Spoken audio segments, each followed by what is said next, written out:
आज हम स्टडी करेंगे। नेक्स्ट टॉपिक था हमारा डिफरेंशिएशन का, विच is called substitution method of differentiation. और सिमिलरली हम देखेंगे चेन रूल को भी, कि चेन रूल के ज़रिए हम डिफरेंशिएशन कैसे लेते हैं।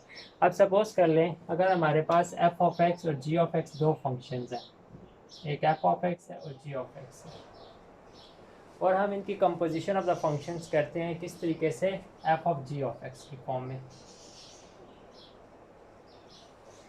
ठीक है, इसको आप कोई भी नाम दे रहे हैं। सपोज कर लें इसका नाम y है, y is equal to function of f of g of x. ठीक है, अगर अब हम इसका डेरिवेटिव लें तो y का डेरिवेटिव क्या होगा, dy by d x. Similarly function का डेरिवेटिव कैसे लेते हैं, f का डेरिवेटिव क्या होगा, f dash of g of x, and then फिर बेस का भी डेरिवेटिव लेते हैं, g डैश ऑफ एक्स।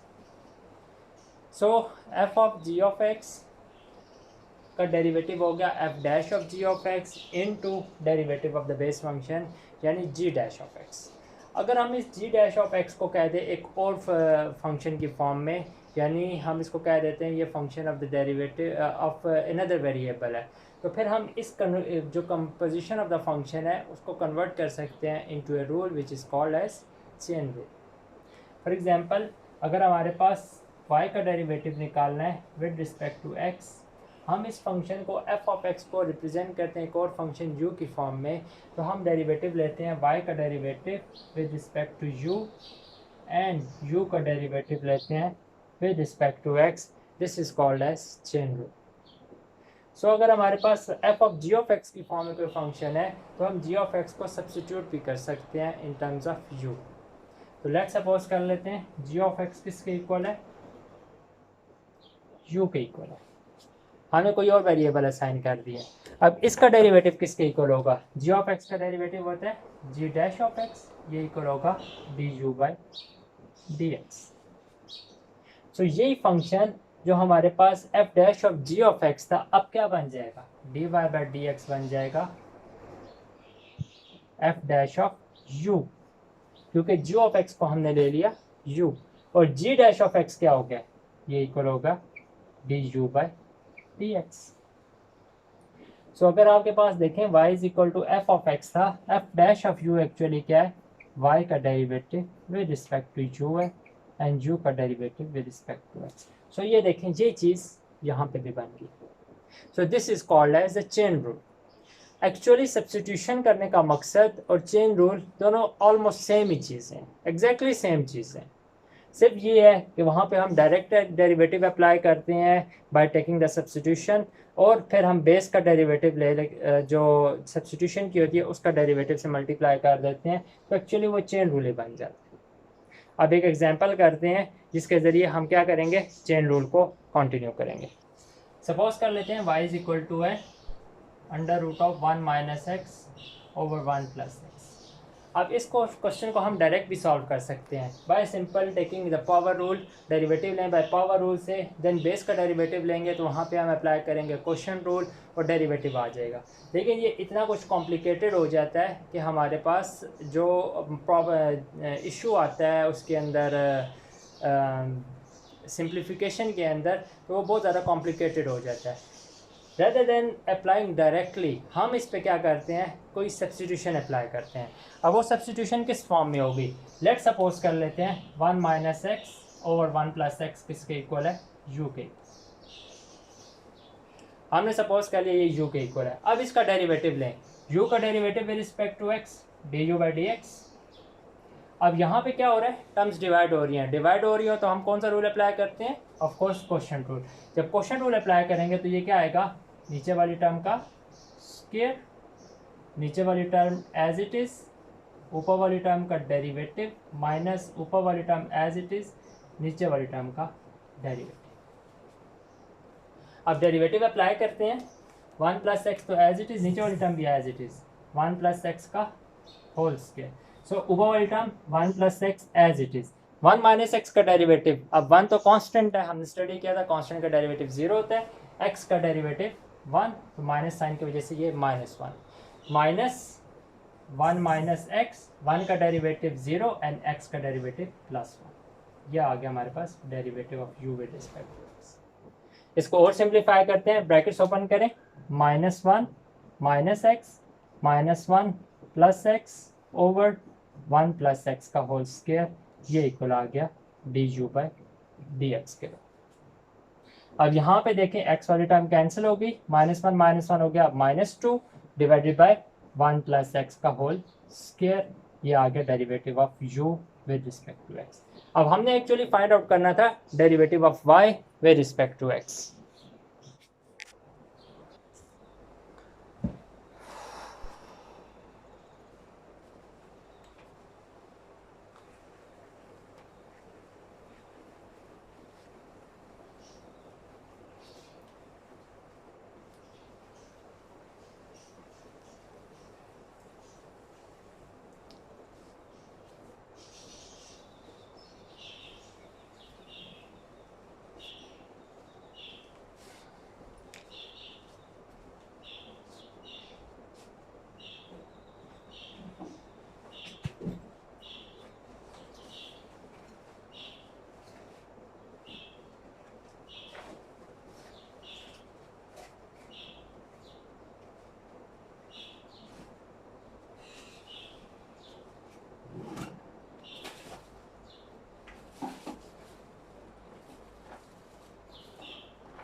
सो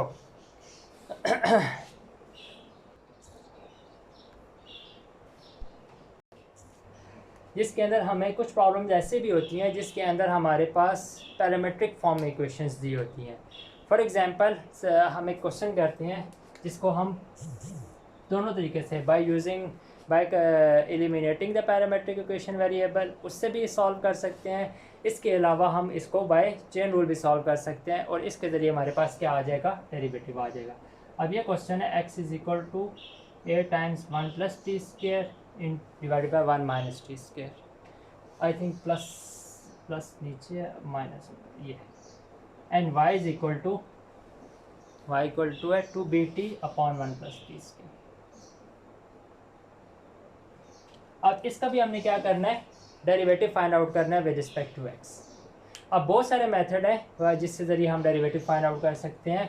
सबसे इजी मेथड है कि हम क्या करें, इसको चेन रूल अप्लाई करें, डायरेक्ट चेन रूल अप्लाई करें, dx/dt निकालें, dy/dt निकालें और क्या करें, सिंप्लीफाई कर दें, आपके पास क्या आ जाएगा, derivative of y with respect to x आ जाएगा।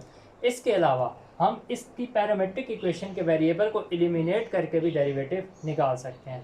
अब मैं उस मेथड के ज़रिए करता हूँ जिसके अंदर हम डेरिवेटिव निकालेंगे by elimination of the variables. ठीक है, हम t को एलिमिनेट करेंगे और चेक करेंगे कि हमारे पास क्या आंसर आता है।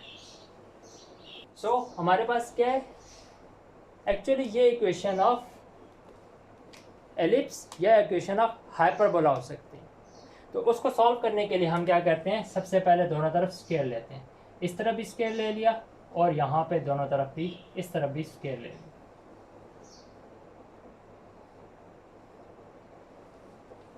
जब इसका स्केयर ओपन करेंगे तो ये क्या आएगा, a square into 1 plus t4 minus 2t square.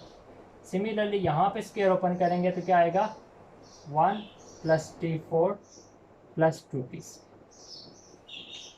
इस a स्केयर को हम दूसरी तरफ डिवाइड कर देते हैं ताकि इससे हर ये जो इशू आता है बाद में सिंप्लीफाई करने के अंदर ये ना। तो ये बन गया x square over a square equal to 1 plus t4 minus 2t square divided by 1 plus t4 plus 2t square. ये इसको आप कह रहे हैं इक्वेशन नंबर 1। सिमिलरली यहाँ पे भी हम क्या करते हैं, जो कांस्टेंट टर्म्स हैं पहले इसका स्केयर ले लेते हैं। तो यह आ जाएगा y का स्केयर, यह बन जाएगा 2bt का स्केयर और नीचे 1 प्लस टी स्केयर का होल। दोनों तरफ यहाँ पे भी स्केयर ले लिया। इसका स्केयर ओपन करें, y स्केयर किसके इक्वल हो जाएगा, 4b square T square upon 1 plus t4 plus 2t square. अब यहाँ पे भी जो b स्केयर वाला वेरिएबल है वो एलिमिनेट, उसको हम क्या करते हैं, दूसरी तरफ लेके डिवाइड कर देते हैं। तो ये बन जाएगा y square over b square equal to 4t square over 1 plus t4 plus 2t square. ये इक्वेशन नंबर 12। अब हमारे पास दो ऑप्शन है, इन दो इक्वेशंस को आपस में सब्ट्रैक्ट कर लें या ऐड कर लें। अगर हम इन दोनों को सब्ट्रैक्ट करते हैं तो हमारे पास सिंप्लीफाइड फॉर्म नहीं आएगी। इन दोनों को ऐड करके देखते हैं। So x square over a square plus y square over b square. Left sides को लेफ्ट साइड्स के अंदर ऐड कर दिया। राइट साइड्स को ऐड करें क्या आएगा 1 plus T four minus two T square over 1 plus T four plus two T square. इसको ऐड करें 4 T square over 1 plus T four plus two T square. Right side को right side के अंदर add कर दिया। अब क्या करते हैं, इन दोनों इक्वेशंस को ऐड करते हैं by taking the LCM. LCM लेंगे तो क्या आएगा 1 plus T four plus two T square. अब क्योंकि दोनों का जो डिनोमिनेटर है सेम है इसलिए कॉमन डिनोमिनेटर आ गया। अब क्या होगा 1 plus T four minus two T square and plus 4 T square. जब एलसीएम लेंगे तो क्या बन जाएगा, ये बन जाएगा 1 plus T four plus two T square divided by 1 plus T four plus two T square. अब न्यूमरेटर और डिनोमिनेटर के अंदर सेम फ्रैक्शन आ रही है। जब सेम फ्रैक्शन आए तो सॉरी सेम फंक्शन आ रहा है तो हम जब सेम फंक्शन आए तो हम इनको आपस में कैंसिल आउट कर सकते। सो हमारे पास क्या बच गया x square divided by a square plus y square divided by b square is equal to 1। Simplified form आ गई। अब ये हमारे पास क्या है इक्वेशन ऑफ एलिप्स। तो देखा था हमने कहा था कि अगर हम वेरिएबल को एलिमिनेट करेंगे तो हमारे पास किसी फंक्शन की इक्वेशन आ जाएगी या कोई कॉनिक आ गया। अब हमारे पास क्या आ गया कॉनिक सेक्शन में इक्वेशन ऑफ एलिप्स आ गई। अब इसका डेरिवेटिव लेते हैं।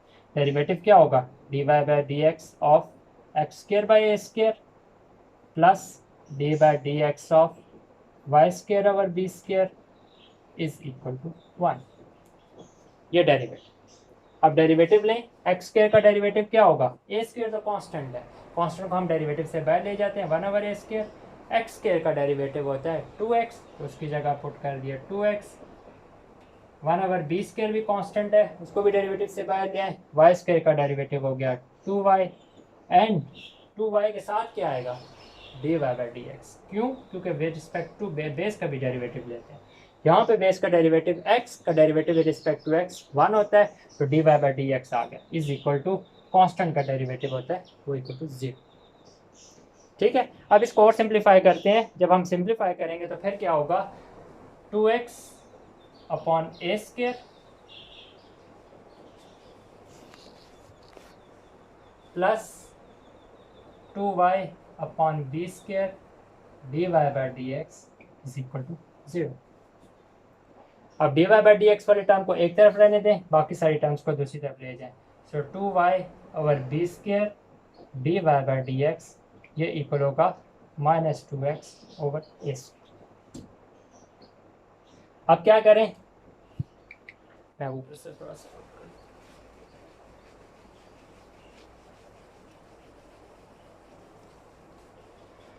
सो ये आ जाएगा 2y d y upon d x equal to -2x upon s. अब d y by d x वाली टर्म को अलग कर दें, बाकी सारी टर्म्स को दूसरी तरफ ले जाएं। So d y by d x equal हो जाएगा -2x upon a square into b square divided by 2। अब इसमें 2 वाली टर्म कैंसिल हो गई, ये आ जाएगा -b square x over a square y। ये आपके पास derivative with respect to x।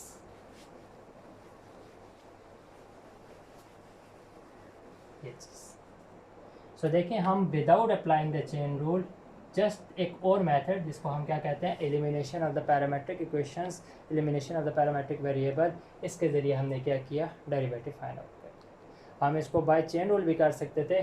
x वाली टर्म थी in respect with in terms of t तो हो जाएगा dx by D T. y वाली टर्म्स भी थी विद रिस्पेक्ट टू t तो ये उसका डेरिवेटिव लेंगे तो वो dy बाई डी टी की फॉर्म में आएगा। चेन रूल अप्लाई करें, सिंप्लीफाई करें तो हमारे पास ये शेप आ जाएगा। एक्स एंड वाई की फॉर्म में भी लिख सकते हैं और टी की फॉर्म में भी आंसर आ सकते हैं। तो दोनों तरीके से ये आंसर ट्रू है। So this is the concept of the chain rule and the derivative by the substitution.